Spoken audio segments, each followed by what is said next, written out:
Sunflower Story Hour, Episode 4, Half Alive, written by Edison Michael Hubbard.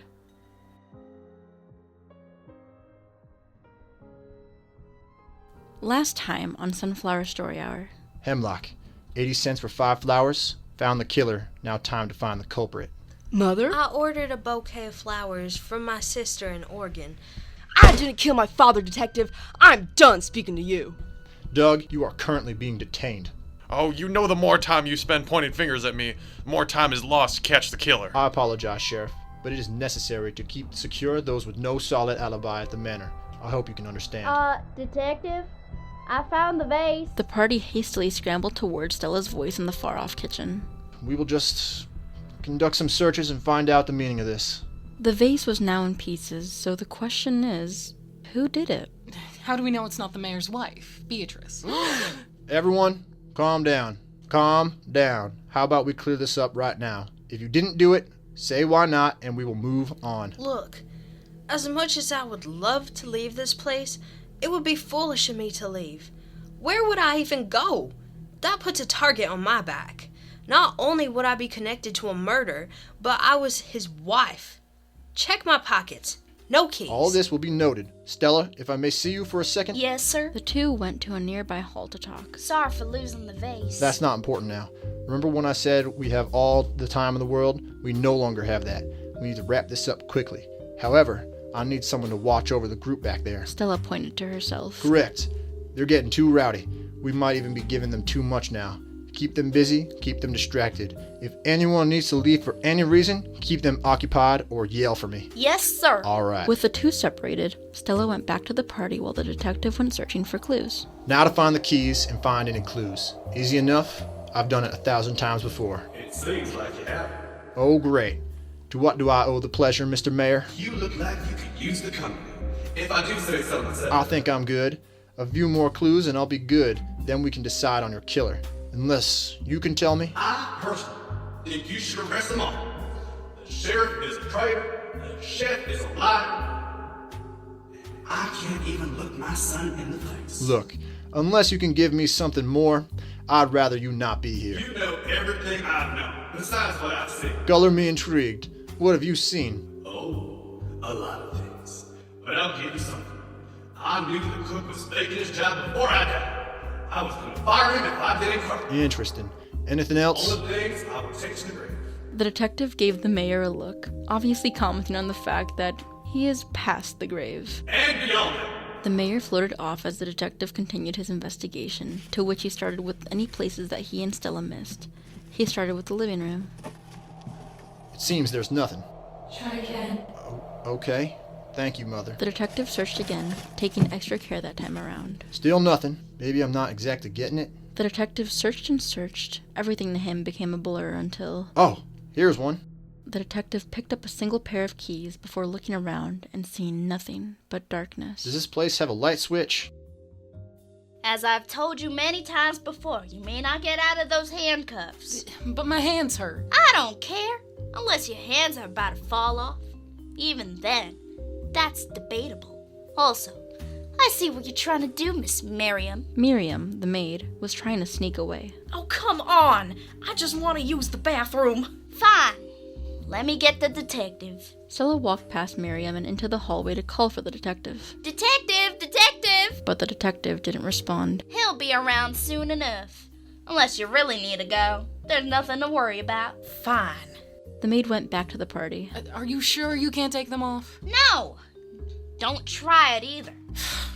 Let it go. As far as we know, you'll have to get used to him.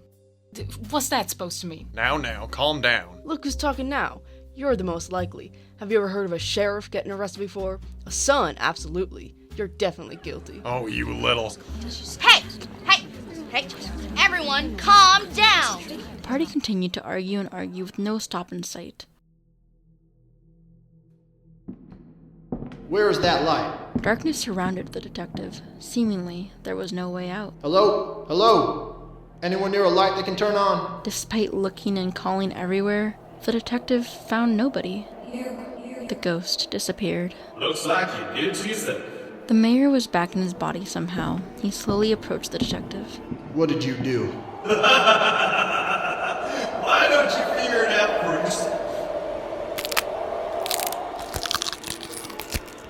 The mayor turned into a horrifying amalgamation of himself and started chasing after the detective.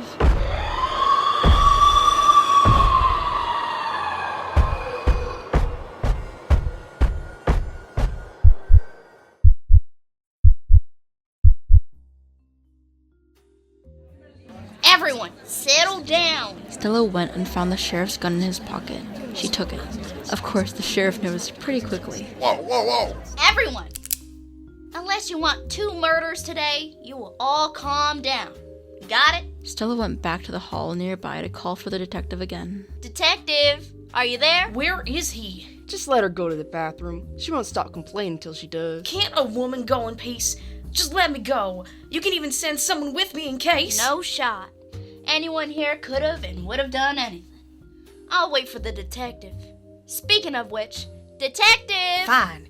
Anyone have a bucket? Ew. Miss Beatrice, please tell your son to keep quiet. Doug, please, can you keep quiet for Mama? Sorry, I'm just not thrilled being locked up in handcuffs. I don't think any of us like this. Again, very rich. That's it. Either you zip it, or how about we go over every little detail while you're one of our suspects? Doug stayed quiet. Good. Well, if I may ask, why Doug?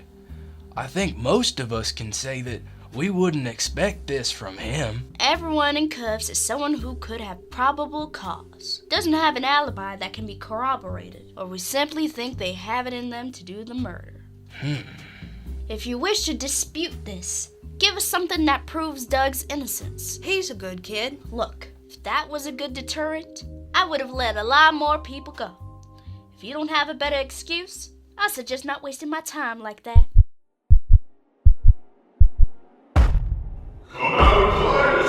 Gotta find a way out. Gotta find a way The out. detective kept running from the monster that the mayor had become.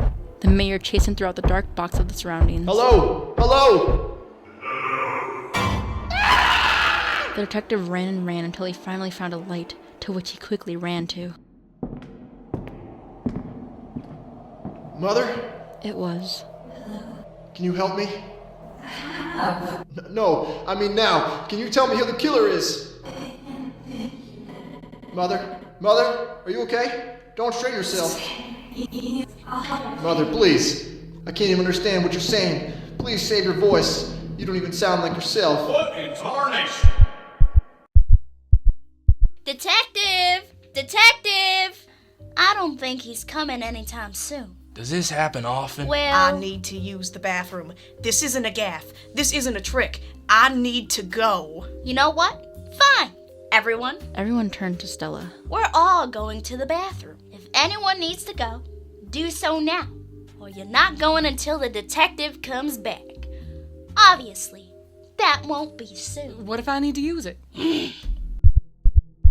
What are you doing? This is what happens. You slowly deteriorate. I thought you lived as the ghost forever. Really? Yes. No, ghosts can only live for so long. My mother here has actually been living for about a decade, and she's extremely lucky. Most people only get 1 or 2 years, actually. So, Yeah, you'll disappear, and it could be random, or it could be a gradual descent. The detective turned back to his mother, who was still slowly phasing out. Now, if you don't mind me, I wish to have a little bit of a private chat with my mother. right. I don't even think I'm supposed to be here. The mayor disappeared into dust.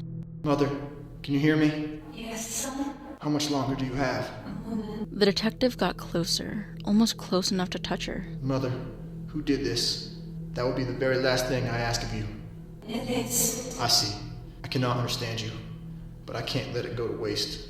Mom, I love you. I'm so sorry. I wish we had more time. I wish I could have made more of this, but I failed. I can only hope you find some place to forgive me in my negligence. It's okay. I love you. Thank you. I have to tell you. Yes? Listen to her. What happened? What did that mean? The detective looked around before looking at his hand. The keys were still there. Thank goodness. That's one pair. Where's the others? He kept looking around, exiting the living room quickly to end this. I'm getting tired of this. Huh?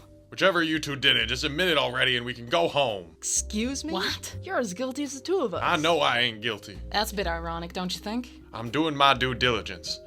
You can only do so many things before you're found without an alibi and get handcuffed. Well, don't officers usually have a partner? What happened to yours? Why, you I little... was just asking a question this time. Hey, cut it out. Fine.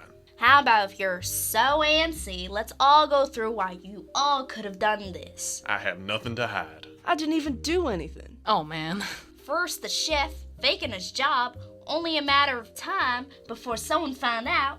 A death in the family, an obvious distraction. Come on. Then Doug, the heir to the throne, monetarily he would get wealth beyond his wildest dreams, with any path to choose. He also had knowledge of a poison atom. At least I have reasons to keep him alive. Speaking of morals, Sheriff, or should I call you by your name, Jameson? The sheriff remained quiet. He wanted justice. Knowing the mayor or Mr. M wasn't fair, he had no alibi, like the other two. What's going on? Those are the choices, everyone.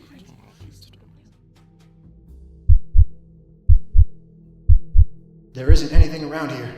The detective had suddenly stumbled upon the rest of the keys and an interesting piece of fabric in one of the rooms, along with a piece of the cracked vase. What is this? The detective pulled up the piece of the fabric. The maids. He ran as fast as he could back to the rest of the party to tell them about this new piece of evidence he found. Look who finally decided to show up. Sorry it took so long, but now I know. Who did the murder? Who broke this painting? The groundskeeper pointed to a painting that wasn't broken before. How did you even... No, I figured out who broke the vase. The detective turned to the maid. Care to admit anything? No. Well then, I simply happened to find a part of your clothes near a bunch of the keys and a piece of a broken pot. I'm sorry for not wanting to be here anymore. I didn't even get the chance to get my keys. I was too busy trying to clean up the evidence, which apparently I can't do. Then the mystery of the vase solved. What about the murder? Right. That's still up in the air. At least until I get confirmation of something. No need, detective. I know exactly who it is. Then please, tell me, Stella. Absolutely. It was... Who do you think did it? The chef, the sheriff, or Doug? Place your vote through our website or our Instagram at Sunflower Story Hour, and we will see you for our season finale. Thank you, and good night.